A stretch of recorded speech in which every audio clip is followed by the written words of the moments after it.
যেখানে হাত দেন সেখানেই অনিয়ম, যেখানে হাত দেন সেখানেই দুর্নীতি। তাহলে এই দুর্নীতির শেকড় কি একেবারেই রন্ধে রন্ধে ঢুকে গেছে সরকারের? জিরো টলারেন্সি যদি এই দশা হয়, তাহলে যদি অন্য কিছু হয় তাহলে কি হবে? এই ছাগল না কিনতে যেত এবং এই ছাগলের ছবি যদি ভাইরাল না হতো, তাহলে এই মতিউরের টিকেও খুঁজে পেয়ে যেত বলে। এখন বিশ্ববিদ্যালয়ের শিক্ষকরা রাজপথে, ক্লাসরুম ছেড়ে তাদের মর্যাদা, আর্থিক অনিশ্চয়তা নিয়ে তারা ক্লাসরুমের পরিবর্তে তারা বেছে নিয়েছে তাদের আন্দোলনকে। ছাত্ররা অসম একটি কোটা পদ্ধতির বিরুদ্ধে রাজপথে বৃষ্টি, হুমকি, বাধা উপেক্ষা করে তারা আন্দোলনরত। এরকম একটি কিছু দেশের কিছু যৌক্তিক আন্দোলনকে ছাপিয়ে যখন এই ডেপুটি স্পিকার অ্যাডভোকেট শামসুল হক টুকু সাহেবের এই মুহূর্তে যিনি পলাতক, সেই পলাতক ছেলে পাবনার বেড়া পৌরসভার মেয়র SM আসিফ শামসকে নিয়ে, তার দুর্নীতি নিয়ে, তার রাষ্ট্রীয় কোষাগারের টাকা তছরূপ করা নিয়ে যখন আলোচনা করতে হয় আমাদেরকে, তখন সেটা খুবই হতাশাজনক এবং দুঃখজনক। আমি এই ঘটনার একটু প্রেক্ষাপট বলতে চাই। সেটি হলো এই আসিফ সাহেব, উনি VoIP, এটা ভয়েস ওভার ইন্টারনেট প্রোটোকল, এর একটি ব্যবসা করেন ঢাকাতে। সেই গুলশানের খাজা টাওয়ারে তার এই হেড অফিস, এবং সেখানে উনি 14 সনে ব্যবসাটা শুরু করেন। এবং 14 সনে ব্যবসা শুরু করার পরে সেই ব্যবসার চুক্তি অনুযায়ী বলা ছিল যে উনি এই রাজস্ব হিসাবে 15 কোটি টাকা অগ্রিম দেবেন এবং প্রত্যেক বছরে উনি 7 কোটি টাকা করে দেবেন, এবং সেই হিসাবে উনি যথার্থভাবে 36 কোটি টাকা 2014 পর্যন্ত পরিশোধ করেছেন। কিন্তু পরবর্তীতে উনি এই রাজস্ব বা ট্যারিফ প্রদান করা থেকে বিরত থাকেন। এর পরিপ্রেক্ষিতে 2014 সনে দুর্নীতি দমন কমিশনে একটি অভিযোগ উত্থাপন করা হয় এবং সেই অভিযোগ তদন্ত করে প্রমাণিত হয় যে সুদে আসলে তার বকেয়া দাঁড়িয়েছে 1,61,63,47,071 টাকা। এই টাকার জন্য মামলা হয় এবং মামলা হলে কোর্ট থেকে তাদের 2022 সনের 2022-এর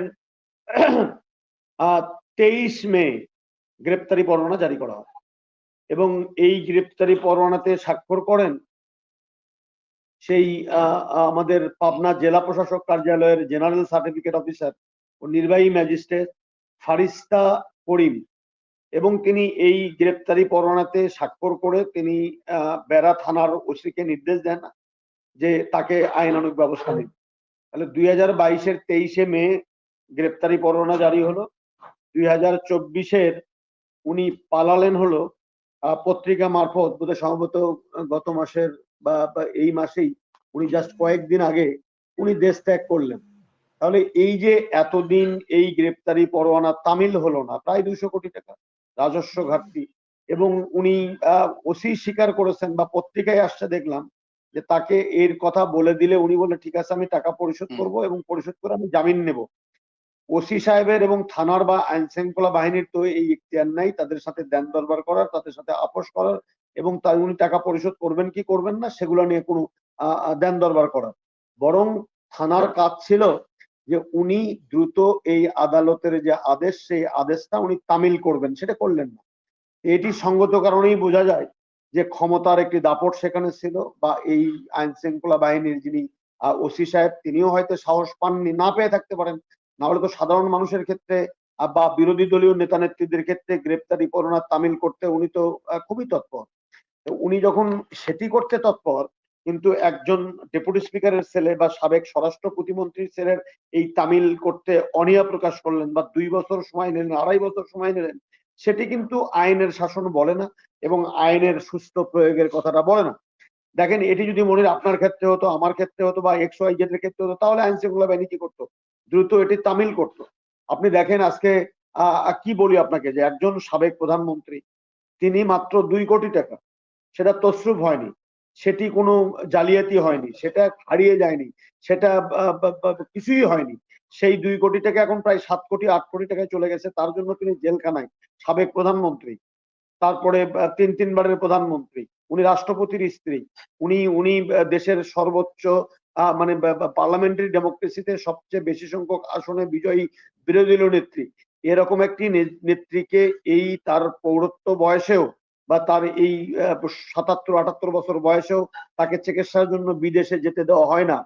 অথচ একজন ডেপুটি স্পিকারের ছেলে, একজন পৌরসভার মেয়র, একটি থানা লেভেলের পৌরসভার মেয়র, তিনি আইনকে বৃদ্ধাঙ্গুলি দেখিয়ে যখন উনি সপরিবারে দেশ থেকে থাইল্যান্ডে চলে যায়, পত্রিকার মাধ্যমে দেখি, তখন একজন গ্রেপ্তারি পরোয়ানার আসামি সরকারি আনুকূল্য ছাড়া বা রাষ্ট্রীয় আনুকূল্য ছাড়া উনি দেশ ত্যাগ করেছেন, এটি বিশ্বাস করা মনির খুবই কষ্টকর, খুবই কষ্টকর। কারণ যে দেশে একজন সাবেক প্রধানমন্ত্রী চিকিৎসার জন্য বিদেশে যেতে পারেন না, আইন এত শক্তিশালী, সেই জায়গাতে রাষ্ট্রীয় আনুকূল্য, রাষ্ট্রীয় পৃষ্ঠপোষকতা ছাড়া একজন ডেপুটি স্পিকারের ছেলে দেশ ত্যাগ করেছেন, এটি বিশ্বাস করা একেবারেই মানে কষ্টকর। এরকম একটি দেশে, এরকম একটি অবস্থায় এগুলা হচ্ছে। এবং এগুলো হচ্ছে, দেখেন আমরা এই যে আজকে এই দুর্নীতির কথা যদি বলতে চাই, দেখেন রাষ্ট্র বা রাষ্ট্রীয় যন্ত্র কোনো দুর্নীতিকে খুঁজে বের করেছে এরকম কিন্তু খুব কমই হয়েছে। বরং এই দুর্নীতিবাজ, আপনি যদি বেনজিরের কথা বলি, তাহলে দুই ভূমি দখলকারী, আমার দুটি বড় বাংলাদেশের দুটি বড় ব্যবসায়িক গোষ্ঠী, একটা হলো যে আমাদের বসুন্ধরা, আরেকটি হলো রংধনু, তাদের কামড়া কামড়িতে কিন্তু এই বেনজির সাহেবের দুর্নীতির বিষয়টা এসেছে। এটা রাষ্ট্র বা আইন শৃঙ্খলা বাহিনী জনসম্মুখে নিয়ে আসছে, বিষয়টা কিন্তু এরকম নয়। তারপরে যদি আপনি আজিজ সাহেবের কথা বলেন, তাহলে সেটি কিন্তু রাষ্ট্র নিয়ে এসেছে, বিষয়টি এরকম নয়। তাকে আমেরিকান স্যাংশন আসার পরে মানুষ জানতে পেরেছে তার দুর্নীতির বিষয়টি। তারপরে যদি আপনি মতিয়ারের কাণ্ডের কথা বলেন, তার ছেলে যদি এই ছাগল না কিনতে যেত এবং এই ছাগলের ছবি যদি ভাইরাল না হতো, তাহলে এই মতিউরের টিকেও খুঁজে পেয়ে যেত বলে কিন্তু মনে হয় না। আজকে যদি দেখেন, সংসদে যদি একজন পার্লামেন্ট মেম্বার, জাতীয় পার্টির সম্ভবত জাতীয় পার্টির মহাসচিব, তিনি যদি পার্লামেন্টে এই ডেপুটি স্পিকারের সন্তানের এই রাজস্ব ফাঁকির বিষয়টি আদালতে, পার্লামেন্টের ফ্লোরে যদি না আনতেন, তাহলে হয়তো এটিও আমরা জানতে পারতাম না যে একজন স্পিকারের, ডেপুটি স্পিকারের ছেলে আজকে 200 কোটি টাকার রাজস্ব ঘাপলার সাথে জড়িত। এরকম একটি অবস্থা দেখেন। তারপরে যদি আসাদুজ্জামানের কথা বলেন, তাদের বাহিনীর মধ্যে যদি অন্তকোন্দল না থাকতো, তাহলে যে আজকে যে একজন এসি বা এসিস্ট্যান্ট কমিশনার অফ পুলিশ, তিনি, তার চাকরি চলে গেল এই দুর্নীতির একটি বিষয় প্রকাশ্যে আসার জন্য, সন্দেহ করে তাকে আর কি, তাকে তো পুরস্কৃত করার দরকার ছিল রাষ্ট্রের, যে তিনি অন্তত এ ধরনের রাঘব বোয়ালের বিরুদ্ধে তথ্য দিয়ে জাতিকে সহযোগিতা করেছেন এগুলা। কিন্তু সেগুলা না হয়ে যখন এই কাজগুলো হয়, তখন কিন্তু খুবই দুঃখজনক যে আপনি কি নিয়ে কথা বলবেন। রাষ্ট্র এখানে অনেক কথা বলার চেষ্টা করছে যে খুব শক্ত হয়েছে, খুব জিরো টলারেন্স। জিরো টলারেন্সই যদি এই দশা হয়, তাহলে যদি অন্য কিছু হয় তাহলে কি হবে? আজকে দেখেন, ওই যে আমি যে কথাটা বলছিলাম, যে আপনি সমস্ত এই যে গত 14 বছরে মানুষের কাছে যদি জবাবদিহিতা যদি থাকতো সরকারের, তাহলে এই সমস্ত রাঘব বোয়ালদেরকে সরকার ধরতে কিন্তু বাধ্য হতো। যেহেতু মানুষের কাছে ভোটের জন্য যেতে হয় না এবং নির্বাচনের জন্য যেতে হয় না, তাদের ভোট প্রয়োজন হয় না, এবং তারা যেহেতু যেন তেন প্রকারে এই গণতন্ত্রের গলা টিপে হত্যা করে, এক প্রকারের হত্যা করে, শ্বাসরুদ্ধ করে একটা হত্যা করার উপক্রম অবস্থায় নিয়ে গেছে গণতন্ত্রকে, এই জন্য তারা জনমতকে উপেক্ষা করে যা খুশি তাই করতে পারে, এবং যা খুশি তাই করতে পারে বলেই এই রাষ্ট্রীয় ক্ষমতা, রাষ্ট্রীয় পৃষ্ঠপোষকতা বা রাষ্ট্রীয় আনুকূল্য পেয়ে আজকে এই যে সমস্ত কথাগুলো বললাম, ছাগল কাণ্ড বলেন, তারপরে এই যে বেনজির সাহেব বলেন, আসাদ সাহেব বলেন, আজিজ সাহেব বলেন, তারপরে আমাদের মতিয়ার সাহেব বলেন, তারপরে একজন ইনকাম ট্যাক্সের ব্যক্তি দেখলাম, তারপরে আজকে আবার আরেকটা জিনিস দেখলাম যে আরেকজন ভদ্রলোক, তিনি প্রায় 4টি বাড়ি, ওনার নাম হলো, উনি ট্যাক্সের ইনভেস্টিগেশনের একজন কর্মকর্তা, ওনারও দেখলাম অনেক রকমের বাড়ি। এই জাতীয় অবস্থায় আজকে কয়টা ধরবেন? যেখানে হাত দেন সেখানেই অনিয়ম, যেখানে হাত দেন সেখানেই দুর্নীতি। তাহলে এই দুর্নীতির শেকড় কি একেবারেই রন্ধে রন্ধে ঢুকে গেছে সরকারের? সেই জায়গা থেকে মুক্তির জন্য আজকে সরকারের যে তৎপরতা থাকা দরকার, সেই তৎপরতা আছে বলে আমি অন্তত মনে করতে পারছি না। এখন পর্যন্ত বেনজিরদেরকে গ্রেপ্তার করা বা এই সমস্ত যারা এখনো দেশে রয়ে গেছে তাদেরকে আইনের আওতায় নিয়ে আসা, বা যারা এই যে নির্বিঘ্নে দেশের বাইরে চলে গেল, আমরা তো চাইলেই ইন্টারপোল আছে বা বিভিন্ন গোয়েন্দা সংস্থা আছে বা বিভিন্ন দেশের মধ্যে যে বন্দি বিনিময় চুক্তি আছে, অনেক কথা আমরা বলি, অনেক কি আনার জন্য হুঙ্কার দিই। তাহলে এই সমস্ত দুর্বৃত্তদের ক্ষেত্রে বা এই সমস্ত রাষ্ট্রীয় পৃষ্ঠপোষকতায় যারা দুর্নীতির মহিরুহে পরিণত হলো, তাদেরকে দেশে ফিরিয়ে আনার বা তাদের বিরুদ্ধে রাষ্ট্রীয় কোনো ব্যবস্থা গ্রহণ করার দৃশ্যমান কোনো তৎপরতা বা উদ্যোগ এখন পর্যন্ত দেখা যাচ্ছে না।